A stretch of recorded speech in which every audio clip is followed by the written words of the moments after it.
একা থাকাটাকেই উপভোগ করো, কারণ কেউই চিরকাল তোমার সঙ্গ দিবে না। তুমি আজকে যে পরিবারের জন্য, স্ত্রী সন্তানের জন্য তোমার জীবন যৌবন শেষ করে যাচ্ছ, তারাই একদিন তোমাকে বলবে তুমি আমার জন্য কি করেছো। তো এমনই একজন ব্যক্তির কাহিনী শেয়ার করব। তো সেই ব্যক্তি তার জীবন যৌবন শেষ করে স্ত্রী সন্তানের জন্য কেটে যাচ্ছে। তো একদিন তার স্ত্রীর একটা আবদার পূরণ করতে পারেনি। তখন তার স্ত্রী বলল, তুমি আমার জন্য কি করেছো, তুমি এই পরিবারের জন্য কি এমন করছো। তখন সে ব্যক্তি এত বেশি কষ্ট পায় যে সে সিদ্ধান্ত নেয় এই পরিবার, এই পরিজন ছেড়ে অনেক দূরে চলে যাবে। তো একদিন সে পাহাড়ের উপরে ওঠার সিদ্ধান্ত নেয় এবং সেটা দূর থেকে একজন বুজুর্গ জ্ঞানী লোক সেই ব্যক্তিটাকে লক্ষ্য করলো। দেখছে যে সে পাহাড়ের উপরে উঠছে। তো সেই বুজুর্গ লোকটি সেই ব্যক্তির পিছু পিছু পাহাড়ে উঠছে।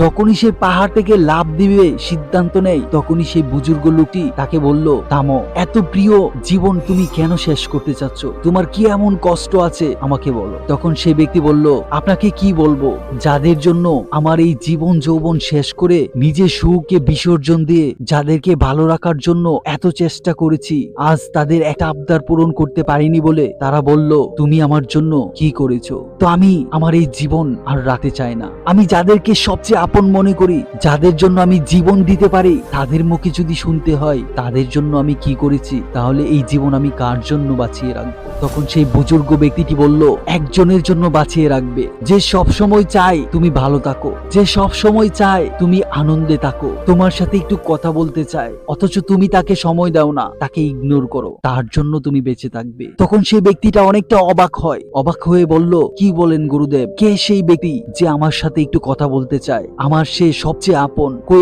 আমি তো খুঁজে পাই না। তখন বলে, আসো আমার সাথে। তখন সেই জ্ঞানী ব্যক্তিটি বলল, আসো, আজ আমি তোমাকে তোমার সবচেয়ে আপন ব্যক্তির সাথে পরিচয় করিয়ে দেব। তো সেই জ্ঞানী ব্যক্তিটি তাকে নিয়ে একটা গুহার ভিতরে ঢুকে, গুহার ভিতরে ঢুকে বলে, তুমি এখানে দাঁড়াও। তারপর সেই জ্ঞানী ব্যক্তিটি গুহার ভিতর থেকে বের হয়ে এসে গুহাতে ঢোকার যে রাস্তাটা সেটাকে বন্ধ করে দেয়। তখন ভিতরে থাকা সেই ব্যক্তিটি চিৎকার করতে থাকে যে, হে গুরুদেব, আপনি আমাকে এই গুহার ভিতরে কেন এনেছেন, আর আপনি বাহিরে চলে গেছেন, অথচ আমাকে এই ভিতরে রেখে চলে গেছেন কেন, আমি জানতে চাই। আপনি কি আমাকে মারার জন্য এই গুহার ভিতরে রেখেছেন?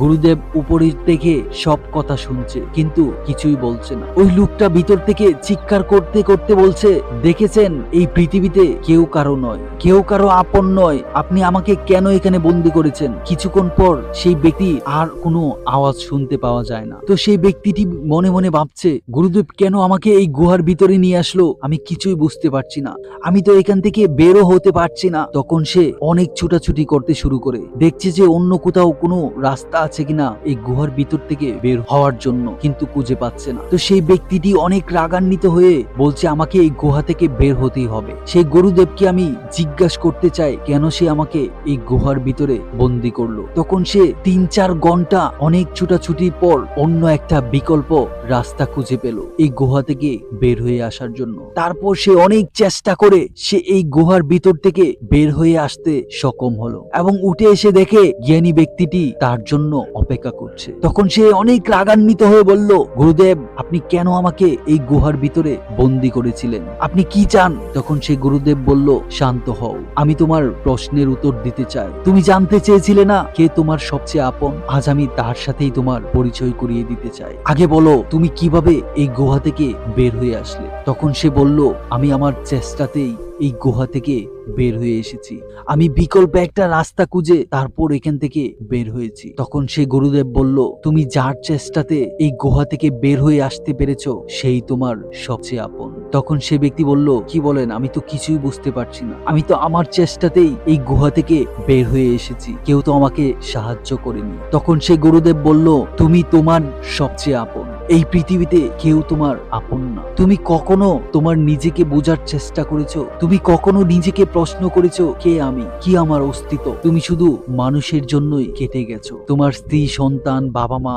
আত্মীয় স্বজন সবার জন্যই কেটে গেছো, কিন্তু নিজেকে কখনো প্রশ্ন করেছো, কে আমার আপন, কে আমি, কোথায় থেকে এসেছি, কোথায় যাব? তখন সেই ব্যক্তি জিজ্ঞেস করলো, তাহলে কি আমি স্ত্রী সন্তান বাবা মার জন্য কিছু করব না? তখন সে গুরুদেব বলল, আমি তো সেটা কখনো বলিনি, করেনি। তুমি অবশ্যই তাদের জন্য করবে, কিন্তু তোমাকে একটা কথা সব সময় মাথায় রাখতে হবে, এই পৃথিবীতে কেউ কারো প্রকৃতপক্ষে আপন নয়। আপন হচ্ছ তুমি। তোমার কবরে তোমাকেই যেতে হবে। এই পৃথিবীর কেউ তোমার সাথে থাকবে না। তোমার আমল, তোমার অস্তিত্ব, তুমি নিজেই জন্ম থেকে মৃত্যু পর্যন্ত তোমার সাথে থাকবে, এটা গ্যারান্টি। তুমি যখন তোমার স্ত্রী সন্তান বাবা মার জন্য কিছু করবে, তখন একটা কথা মাথায় রাখবে যে তাদের কাছে আমি কোনো প্রতিদান চাই না, তারা আমার আপন না। প্রকৃতপক্ষে আমি নিজেই আমার আপন, আর কেউ আপন না। যেদিন তুমি তোমার স্ত্রী সন্তান বাবা মাকে এটা মনে করে তাদের জন্য করবে, তুমি তখন আর কোনো কষ্ট পাবে না, কারণ তুমি জানো এই পৃথিবীতে কেউ কারো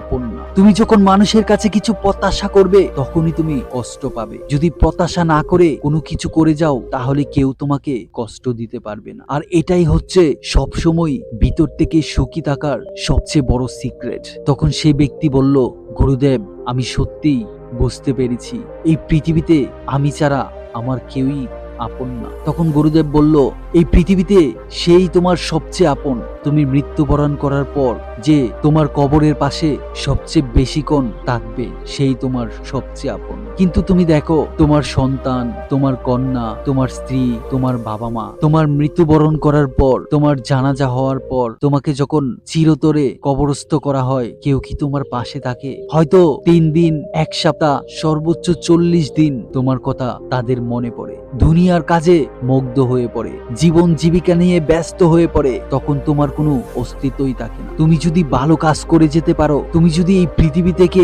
নেক আমল করে যেতে পারো, তাহলে তুমি হবে তোমার সবচেয়ে বড় সহপাঠী। আর কেউই কি তোমার আপন হতে পারে না। তাই নিজেকে আপন করে নাও, নিজেকে সময় দাও, নিজেকে বুঝার চেষ্টা করো। এই পৃথিবীতে কেউ কারো নয়, সবাই তোমার সুসময়ের বন্ধু। দুঃসময়ে কেউ তোমার পাশে থাকবে না, এটাকে মেনে নাও, এবং সেটা মেনে নিয়ে নিঃস্বার্থভাবে তাদের জন্য করে যাও যতটুকু সম্ভব। তাহলেই তুমি ভিতর থেকে ভালো থাকবে, সুখী থাকবে। কেউ তোমাকে তখন আর কষ্ট দিতে পারবে না, কারো কটু কথায় তোমার কান্না আসবে না। এটাই হচ্ছে জীবন, এটাই হচ্ছে এই প্রকৃতির নিয়ম। নিজেকে ভালোবাসো, ভিতর থেকে সুখী হও, নিঃস্বার্থভাবে কাজ করে যাও। একদিন তুমি চিরমুক্তি লাভ করবেই। Best of luck.